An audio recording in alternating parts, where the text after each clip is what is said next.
నమస్తే, నా పేరు Kalyan Dilip Sunkara. Welcome to common library. పొత్తులో 24 సీట్లు ఎండడానికి కొంచెం కష్టంగా ఉంది. క్లుప్తంగా ఒక 30 సీట్లైనా వస్తాయని నేను ఆశించాను. దానికి కారణం 2019 సార్వత్రిక ఎన్నికల్లో 30 స్థానాల పై చిలుకు గణనీయమైనటువంటి ఓట్లు జనసేన పార్టీకి ప్రజలు ఆశీర్వదించారు. టెక్నికల్గా నా ఎక్స్పెక్టేషన్ ఏదన్నా కూడా సీట్లు అనేటువంటి 24 సీట్లు అధికారికంగా ప్రకటన అయిపోయింది. తొలి జాబితాలో 5 సీట్లు ఇవ్వడం కూడా జరిగిపోయింది. ఎట్టకేలకు నాదెండ్ల మనోహర్ గారి నియోజకవర్గానికి పవన్ కళ్యాణ్ గారిని వదిలేసి వెళ్తాం జరుగుతుంది. నేను ఈ వీడియోలో డైరెక్ట్గా చంద్రబాబు నాయుడు గారిని రిక్వెస్ట్ చేసేదాలు ఏంటంటే, సార్ దయచేసి కొంచెం మీరు ఇనిషియేషన్ తీసుకుని చిన్న పార్టీ పెద్ద పార్టీని కాకుండా చాలా ఆకాంక్షలతో 2014 నుంచి పవన్ కళ్యాణ్ గారితో పాటు నిలబడేటువంటి కార్యకర్తలకు ఉన్న అసంతృప్తికి కారణం కొంత మా సైడ్ నుంచే పవన్ కళ్యాణ్ గారు వార్నింగ్లు ఇవ్వడం, ఆ సైడ్ నుంచే కార్యకర్తలను కన్సాలిడేట్ చేసే ప్రయత్నం చేయడం తప్ప మీ సైడ్ నుంచి టీడీపీ క్యాడర్ని ఎప్పుడు కూడా కంట్రోల్ చేస్తున్నట్టు, వాళ్ళకి వార్నింగ్ ఇస్తున్నట్టు కూడా కొంత చేసి ఉండొచ్చు, కానీ బాహాటంగా కనపడలేదు. ఐఎమ్ రిక్వెస్టింగ్ యూ, కొంత అష్యూరెన్స్ అయితే చెప్పండి సార్. ఉమ్మడి ప్రభుత్వం ఏర్పడితే 24కి 20 సీట్లో 15 సీట్లో ఎంత పాసిబిలిటీ అంత శక్తి సామర్థ్యాలన్నీ కూడా ఒడిసి పట్టుకుని మేము గెలిపించుకుంటే ఇన్ని పోర్ట్ఫోలియోలు మీ పార్టీలో ఉన్నటువంటి మేమెవరం కూడా అందులో పార్టిసిపేట్ చేయాలన్నా, మీ పార్టీలో మంత్రులు అయిపోవాలన్నా ఆకాంక్షించే వ్యక్తులు ఉన్నాం, కార్యకర్తలు.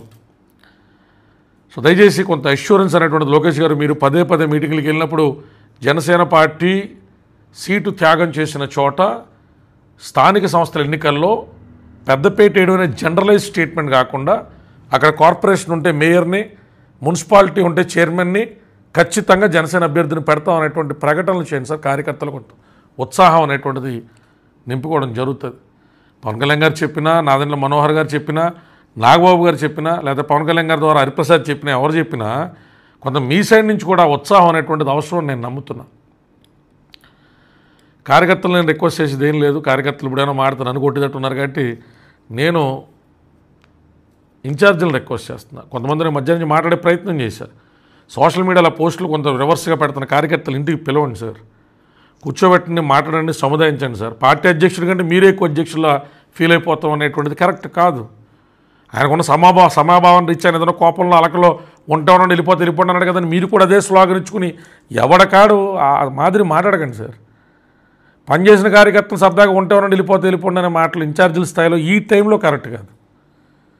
మనం బాహాటంగా ఎంత ఉత్సాహపరుచుకుందని కార్యకర్తలు చెప్పుకున్న గ్రౌండ్ రియాలిటీని మనం అందరం కూడా ఫేస్ చేయాల్సి వస్తుంది. దయచేసి టికెట్లు రాని ఇన్ఛార్జీలు ఇవాళకి కావిడ వదిలేయకుండా, మనకు వేరే బెటర్ ఆల్టర్నేటివ్ ప్లాన్ బి ఏమి లేదు కదా. అలిగినటువంటి ఇన్ఛార్జ్ బదులు ఇప్పుడు ఇంకొని రీప్లేస్ చేసేసి కార్యకలాపాలు నడుపుకోవడం కోసం ఉన్న టైం తక్కువ.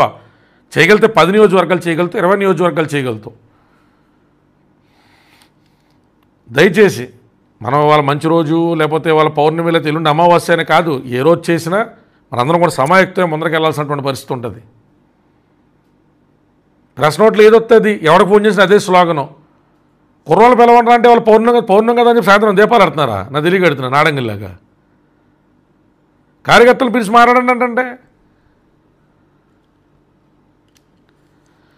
కలిసి పనిచేయాలా. ఇన్ఛార్జీలు కూడా అర్థం చేసుకోండి, క్రైసిస్ ఉన్నది. ప్రభుత్వ వ్యతిరేక ఓటు ఆనే డిఫాల్టర్లో నడుచుకుంటూ వచ్చి మన ఖాతాలో పడిపోదు. పలానా నియోజకవర్గంలో పలానా సందులో పలానా గొంతులో ఒక 20 ఓటింగ్ ప్రభుత్వానికి వ్యతిరేకంగా ఉన్నట్టు అనిపిస్తే వాళ్ళందరినీ ఉమ్మడి అభ్యర్థి వైపు నడిపించుకుంటే తీసుకెళ్లి ఓటు వేయించుకునేటువంటి ప్రహసనం ఎవరిని దాటి, ఆర్థికంగా పరిపుష్టం ఉన్నవాడిని దాటి, ఆడి నియోజకవర్గంలోకి 50-60 కోట్లు పెట్ట సిద్ధంగా ఉన్నవాడిని దాటి, ఆడి యంత్రాంగాన్ని దాటి ఈ ఓటుని బ్యాలెట్ బాక్స్ దాకా తీసుకెళ్ళాలి. దాంతోపాటు నియోజకవర్గంలో ఉన్నటువంటి 2 పార్టీలకి సంబంధించిన క్యాడర్ ఓటుని ఈ ఉమ్మడి అభ్యర్థి వైపు నడిపించుకుంటూ తీసుకురావాలి. టీవీ ఛానల్లో కూర్చొని ఉత్సాహంగా మనం క్రియేట్ చేసేసినటువంటి ఎయిర్ బబుల్తో బెలూన్ తయారవదు. ఖచ్చితంగా బెలూన్ తయారై ప్రభుత్వం ఎగిరేటువంటి అవకాశం ఉన్నా దాన్ని సమాయత్తం చేసుకుని, ఎన్నిసార్లు చెప్తున్నాడు పిచ్చినా కూడా కాదు, నేను తిరిగాను కదా ఎన్నికలకి, మనం ఇక్కడ అనుకున్న దానికి గ్రాస్ రూట్ లెవెల్కి చాలా తేడా ఉంటుంది. చాలా కష్టపడి ఒడిసి పట్టుకుని జాగ్రత్తగా ప్రణాళికబద్ధంగా ముందరికి వెళ్ళాలి. తర్వాత వాళ్ళ ఇష్టం, చెప్పేది నాది ఏముంటుంది, నాది ప్రయత్నంగా చూడాలా. నేను మళ్ళీ చెప్తున్నా, it is not easy to defeat Jaganmohan Reddy. మళ్ళీ చెప్తున్నా, పవన్ కళ్యాణ్ గారు ఒక సైన్యం, తెదేపా సైన్యం కలిసి కసరత్తు చేసి బీటలు వారకుండా మనస్ఫూర్తిగా ప్రయాణం చేస్తేనే ఈ లోక కళ్యాణార్థం కాంక్షించినటువంటి కార్యక్రమం గట్టెక్కుతుంది తప్ప, లేదా హరిహర రమణ గోవిందా హరి మీ అసంతృప్తులు, మీ బాధలు నేను అర్థం చేసుకుంటా. కానీ 40 రోజులు 50 రోజులు దయచేసి దాన్ని ఎక్కడా కూడా సర్ఫేస్ అయ్యే ప్రయత్నం చేయొద్దు. ఇన్నే సీట్లా అంటే మరి గతంలో పోటీ చేసినప్పుడు కొన్ని నియోజకవర్గాల్లో 1000 ఓట్లు 2000 ఓట్లు కూడా ఎందుకు వేయలేదని అంటే ప్రజల మీద అలగలేం, ప్రజలను నిలదీయలేం. కానీ అప్పుడున్న రిజల్ట్ బట్టి ఇప్పుడు ఎవరికైనా కూడా ఒక ఎంత భయం వేస్తుంది, అంత సాహసంగా మళ్ళీ ఇండిపెండెంట్గా మనం ముందర పోవాలంటే. సీట్ల పంచాయతీ అది తర్వాత మాట్లాడుకుందాం. ఖచ్చితంగా చంద్రబాబు నాయుడు గారు టీడీపీ నుంచి కూడా కొంత ఆశాపూర్వకమైనటువంటి ప్రకటనలు మరి రెగ్యులర్గా వస్తాయని ఎలక్షన్ లోపల కార్యకర్తలందరినీ భవిష్యత్తు మీద భరోసా కల్పిస్తా ముందరకు సాగాలి ఈ పొత్తు అనేటువంటిది కోరుకుంటూ, be cautious. Opponent is Jaganmohan Reddy. చాలా నేర్పరితనంగా చాలా జాగ్రత్తగా పోవాలా. We cannot take his silence for granted. తర్వాత మళ్ళీ పవన్ కళ్యాణ్ గారిని బ్లేమ్ చేస్తారు. మాకు ఇంకా విపులంగా చెప్పలేదండి, మేమంతా ఆశించలేదండి, మేమంతా ఎక్స్పెక్ట్ చేయలేదండి, నియోజకవర్గంలో వైసీపీ వాళ్ళంతా కుళ్ళు కుతంత్రాలు చేశారండి, పోలీసు వాళ్ళు ఉసుగొలిపారండి. గెలుపు కారణాలు ఎవరు ఎతకరు, ఓటమికి పుస్తకాల కారణాలు రాసిన ఎవరు పట్టించుకోరు. కార్యదక్షతతో అందరూ పనిచేయాల్సినటువంటి సమయం ఆసన్నమైంది. పిలిచినా పిలవకపోయినా నియోజకవర్గంలో ఎవరికైనా బలుపు ఉందనుకోండి, ఆడు బలుపు కోసం పవన్ కళ్యాణ్ వ్యక్తిని బలి చేయలేం కదా. చీయన్నా చాన్న మన బాధ్యత ఏంటి? 500 ఓట్లు వేయిద్దాం అనుకున్న వాళ్ళం, అక్కడ సహకారం లేదు, 5 ఓట్లు వేద్దాం మన ఇంట్లో వాళ్ళు, ఒక 5 లక్షలు ఖర్చు పెట్టుకుందాం అని చెప్పి ఆశగా అమెరికా నుంచి, ఆస్ట్రేలియా నుంచి, హైదరాబాద్ నుంచి బయలుదేరి వెళ్ళాం. ఎవరికక్కడ మళ్ళీ అక్కడ చోటు అవకాశం కుదరని అట్లా 50,000 ఖర్చు పెట్టుకుందాం. భాష జలిపోయేటువంటి సమయం కాదు. ఖచ్చితంగా కలిసి పనిచేయాలి. శత్రువు బలాన్ని అంచనా వేయకుండా లోపలికి వెళ్తే యుద్ధ రంగంలో అభిమన్యుడైపోతాం.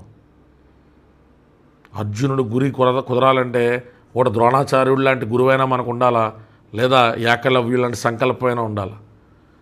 మనకు అక్కడ రాజకీయ గురువులు లేరనుకోండి, స్థానికంగా ఏకలవ్యుడు లాంటి సంకల్పంతో మనం ముందరికి వెళ్తామే.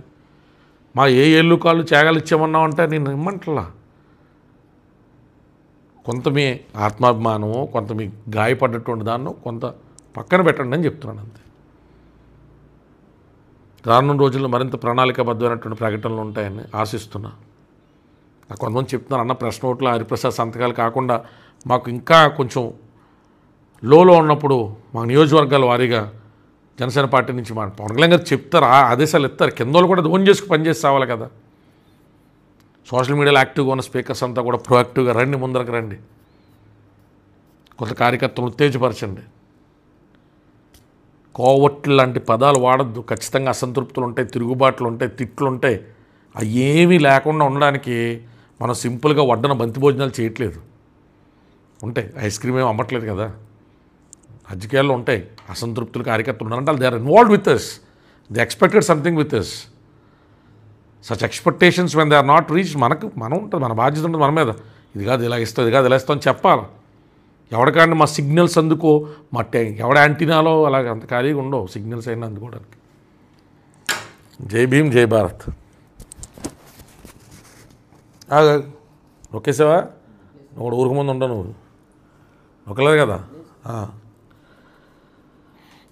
రాజేష్ మహాసేన్ గారికి హృదయపూర్వక అభినందనలు. అప్పుడైతే గొడవ జరిగింది, అప్పుడే నన్ను పార్టీ వాళ్ళు కొంత ఓన్ చేసుకోకుండా మీ విషయంలో నన్ను సైలెంట్గా ఉండమన్నప్పుడు మీరు టికెట్ వస్తుందని నేను ఆ రోజు ఎక్స్పెక్ట్ చేశాను. నాకు ఈ పై లెవెల్ ఇంత మ్యాథ్స్ అండ్ క్యాలిక్యులేషన్స్ తెలియదు, ఎవడెవడనో పట్టుకుంటే ఏమవుతుంది అవన్నీ తెలియదు. Almost straight forward. But still me aspirations అన్నీ ఫుల్ఫిల్ అవ్వాలని అసెంబ్లీకి వెళ్ళేటువంటి అవకాశం ఖచ్చితంగా జనసైనికులు కూడా అందరినీ అభ్యర్థిస్తాను. ఉమ్మడి అభ్యర్థి కింద జనసేన టీడీపీ మిమ్మల్ని పీ గన్నవరంలో ఎంచుకోవడం సంతోషపడుతున్నాను. మనస్ఫూర్తిగా మీరు దళిత సామాజిక వర్గం హక్కుల గురించే కాకుండా పీ గన్నవరం నియోజకవర్గంలో ఒకవేళ మీరు గెలిస్తే ఆ నియోజకవర్గ ప్రజలు ఆకాంక్షల మేరకు పనిచేస్తారని ఆశిస్తున్నాను. కొలకపూడి శ్రీనివాస్ గారు, నాకు తెలిసిన పేర్లు టీడీపీ నుంచి బోండమ్మ గారు, సంతోషం. కొన్ని పేర్లు ఇంకా నేను లిస్ట్ వచ్చి చూడలేదు. అలాగే లోకం మాధవి గారు కానీ, పంతం నానాజీ గారు కానీ జనసేన నుంచి, తదితర వ్యక్తులందరూ కూడా. ఎవడ పేర్లు చదవకపోతే ఎవడే ఉంటాడు, ఎవడందరూ ఇక్కడ పెట్టండి అవి కొనసాగు.